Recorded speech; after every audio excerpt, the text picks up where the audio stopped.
Olá, está começando mais um Conversa Pública e hoje nós estamos em Brasília, na Câmara dos Deputados, para conversar com o deputado federal Silas Câmara, do PRB do Amazonas. Ele que faz parte da Comissão de Ciência e Tecnologia, Comunicação e Informática aqui da Casa. A comissão tem um longo histórico e é uma referência na articulação dos agentes públicos e sociais para o desenvolvimento, a pesquisa e a educação científica e tecnológica e também para a comunicação. Deputado, eu queria saber como é que começou o seu trabalho junto às políticas de ciência e tecnologia. Na verdade, a Comissão de Ciência e Tecnologia hoje, antiga, né? Hoje já se estende para Ciência, Tecnologia, Informação e Comunicação. E lá estou durante todos os mandatos que aqui estou, já é o sexto, portanto 24 anos, como membro titular, já presidi subcomissões, vice-presidência, e a minha atenção especial na área de tanto ciência e tecnologia como de informação e comunicação se dá justamente pela característica da nossa região.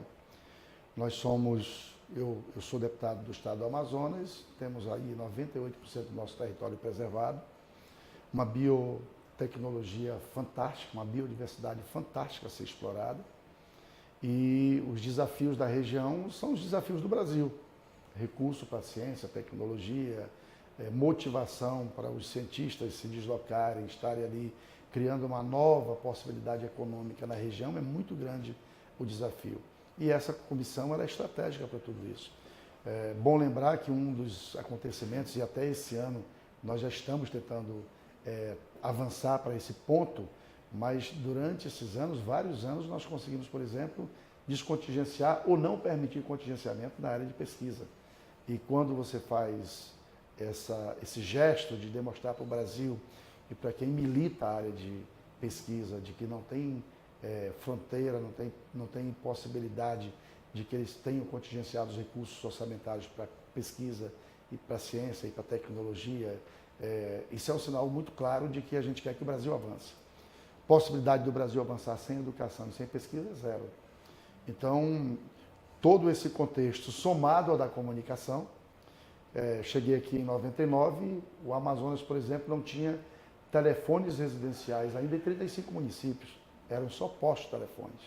Fizemos o trabalho, naquela época estava havendo uma transição entre as privatizações e o exercício das empresas privadas na área de telecomunicações, portanto, telefonia, internet, celular, e hoje eu posso dizer que de tudo que tem no Amazonas que dá certo, e até o que não dá certo, porque tem telefonia em alguns municípios que ela tem péssima qualidade.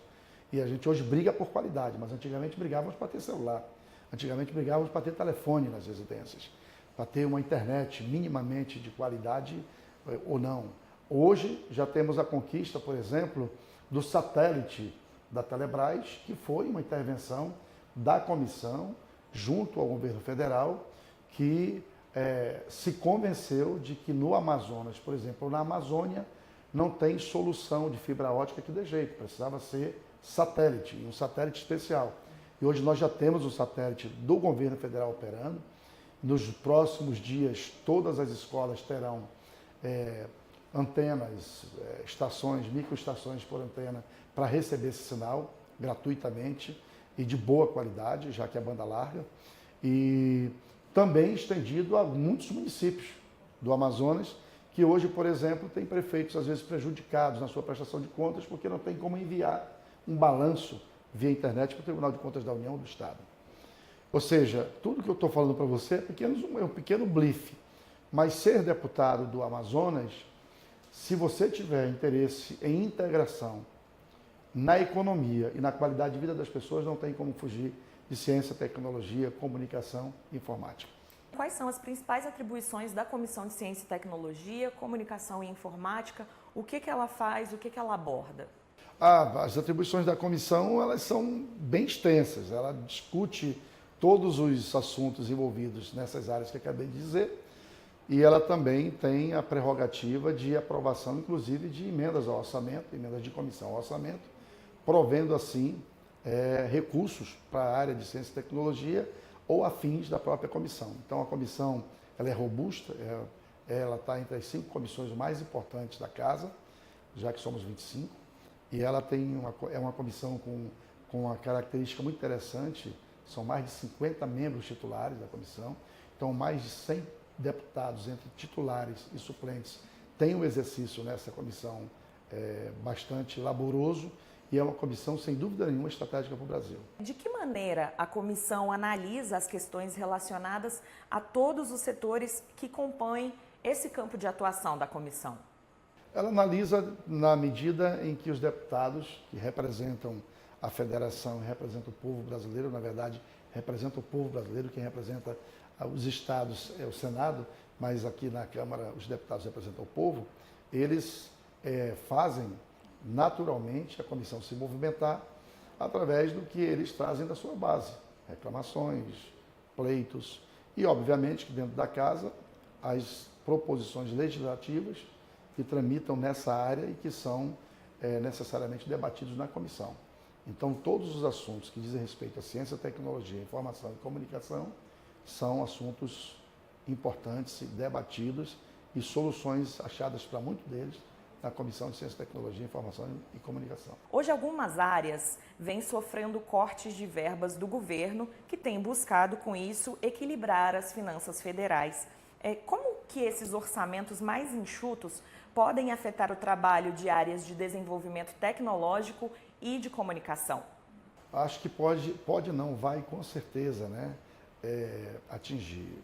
Eu discordo de qualquer movimentação, e o governo federal, na minha avaliação, fez muito mal em contingenciar, por exemplo, 30% em média, mas dizem que tem faculdade e universidade que chegou até 50%, 52%, como foi o caso do Rio de Janeiro, de corte no seu orçamento. O governo federal precisa ter uma prioridade. Se a prioridade é o futuro do país, não dá para abrir mão de ciência, tecnologia, pesquisa e também uma formação acadêmica superior no nível do que o Brasil tem desafio para o futuro ter nesse momento.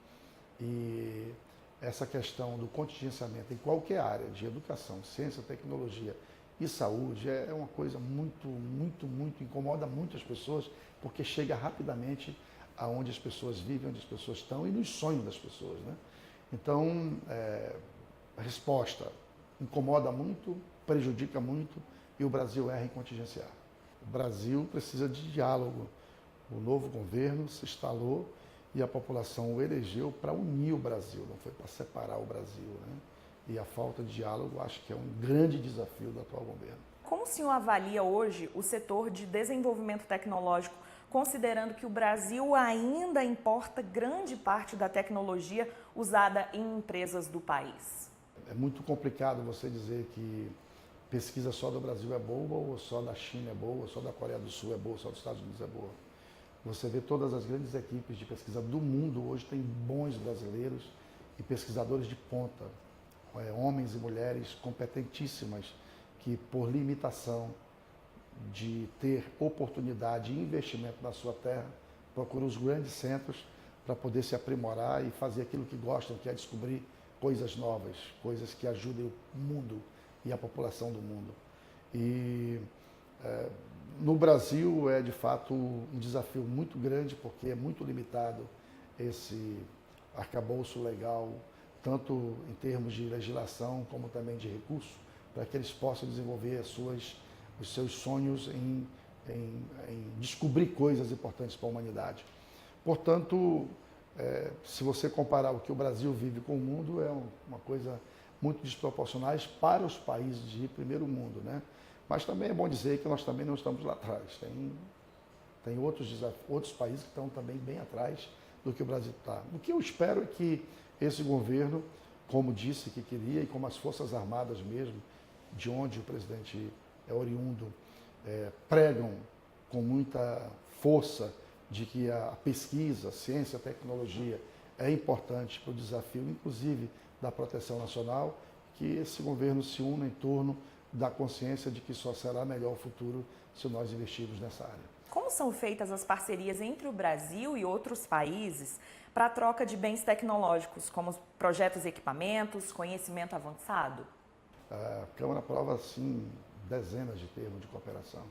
E esses termos de cooperação são, na maioria das vezes, para troca de conhecimento. E, às vezes, sem ser por troca de informação através de termos de cooperação, tem também a compra de tecnologia ou de parceria das empresas privadas brasileiras, que dentro do contexto, quando o governo participa dela, se exige que não seja só a compra da tecnologia, mas a transferência da tecnologia, né? Como, por exemplo, a Embraer fez com aquele avião de carga para o Exército, etc. E o próprio avião supersônico, agora que foi comprado da França, que não foi comprado apenas o equipamento, foi comprado o equipamento, mas com a transferência de tecnologia. Então, o Brasil tem várias ferramentas, como o mundo todo tem, e isso é que faz com que o mundo faça esse relacionamento muito aprofundado e muito proveitoso na área de ciência e tecnologia. Bem, deputado, um dos grandes desafios do setor de regulação tecnológica certamente é lidar com a geração de informações, especialmente na internet, que tem um conteúdo que parece ilimitado. Como o Congresso lida com essa questão? Olha, o Congresso, na verdade, ele lida com as dificuldades que o Brasil tem em qualquer área sobre essa questão de tecnologia. Acho que melhorou muito. Acho que o Brasil tem hoje um outro patamar nessa questão da segurança, inclusive, desses dados. Vamos melhorar muito ainda? Vamos. Mas acredito que hoje o país vive um momento muito especial nessa questão. E, logicamente que estamos começando um novo governo. Apenas 5 meses de um novo governo. E as coisas não estão ficando muito claras ainda de como o Brasil vai lidar com isso. Então, o que a gente tem expectativa é que seja, até por conta do nível que hoje existe dos ministérios, que tanto o Brasil cobrou de quadro técnico, que a gente se surpreenda positivamente com esse quadro técnico, trazendo para a gente notícias e segurança de que isso está num bom caminho e uma nação que pensa tecnologicamente o futuro. Deputado, muito se fala hoje sobre a liberdade de imprensa, especialmente após os recentes episódios judiciais que limitaram a veiculação de matérias que citavam membros do Supremo Tribunal Federal. Como que o Congresso lida com essa prerrogativa de mediador da imprensa, sem entrar em conflito com o Judiciário? Na verdade, a Constituição Federal ela é muito clara, né, sobre a questão da lei, da liberdade de imprensa, de expressão no país. E o Congresso, uma prova disso é o Congresso brasileiro. Nesse começo de legislatura, menos, mas todos acompanharam que nos últimos 4 anos, o Congresso inteiro, não só apenas a Câmara dos Deputados, mas o Senado Federal, ficou bastante exposto à população e isso nunca foi objeto de restrição pelo Poder Legislativo. Agora nós temos essa novidade, né, do STF fazendo uma gestão jurídica, né, judicial, sobre matérias com justificativas que obviamente depois ruíram naturalmente, tanto que foi liberado as matérias que foram restringidas em algum momento. O fato mais importante de tudo isso, e eu acho que a população brasileira tem que ter muita sensibilidade em entender isso, é que o que o STF, para mim, no meu modo de entender, o que o STF fez foi uma movimentação também pedagógica, porque muita coisa irresponsável às vezes é feita contra pessoas que estão em lugares estratégicos, que representam para essa nação alguma segurança, inclusive democrática, dos 3 poderes. Poder Executivo, Poder Judiciário, Poder Legislativo. E quando você avança sobre a figura de um líder de um poder e você descobre que, na verdade, o único objetivo era desmoralizar a sua autoridade, porque eu posso citar, por exemplo, o nome de uma pessoa, concorda comigo? E ao citar o nome dessa pessoa, eu não trazer para essa pessoa nenhuma desonra ao citar o seu nome. O problema é que quando a matéria não é clara logo no começo, a desonra já está estabelecida, o nome da pessoa já está jogado às traças.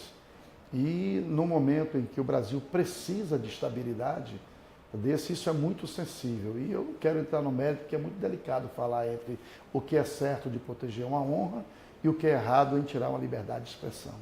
Mas o fato é que, no meu entendimento, precisamos ter muito cuidado, porque nós precisamos de paz no país.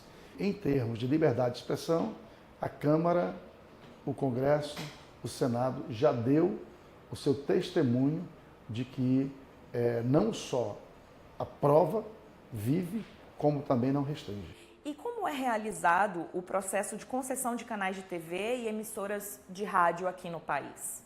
Olha, é simples de entender. Como você mesmo disse, concessão, né?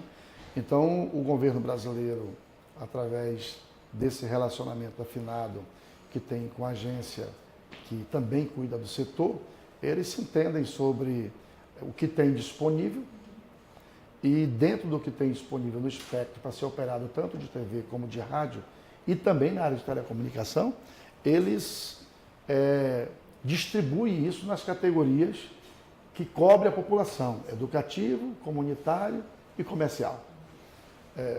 Cada um tem um critério diferente.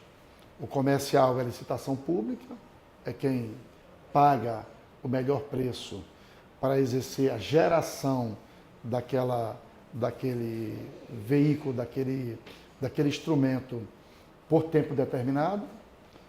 No caso das comunitárias é diferente, porque é uma consulta pública que é feita pelo Ministério e todas as associações da comunidade se habilitam e as que preenchem o requisito vencem. E no caso das educativas, mesmo critério. O nome já diz, educativas. Então, o que mais ponto faz, dizendo que na área da educação vai preencher aquela atividade, também é beneficiada com o canal. O rádio é a mesma coisa, E na área de telecomunicações, exatamente igual como é o comercial. Ou seja, o Brasil quer vender determinado espaço no espectro para a operação de uma empresa, ele lança o edital, faz o leilão e quem oferece melhor oportunidade, e muitas vezes incluindo preço e qualidade, leva. Aliás, nesse particular, eu quero aqui exaltar o trabalho da Comissão de Novo de Ciência e Tecnologia, porque se no Amazonas hoje e nos estados mais pobres do Brasil, nós temos torres de telefone celular em municípios que economicamente não têm viabilidade, é por conta de contrapartida dentro do contexto do que é a concessão de um sistema como esse para uma empresa de telecomunicação, que nós colocamos a exigência da contrapartida social, ou seja, quem opera Ribeirão Preto vai operar em Vira, lá no Acre também, ou lá no Amazonas também, vai operar Jordão lá no Acre também. Por quê? Porque são municípios pequenos, economicamente de pouco recurso, tem 5, 6, 7 mil habitantes na sede do município, mas não tinha telefonia celular. Hoje tem. E tem também telefone em suas residências.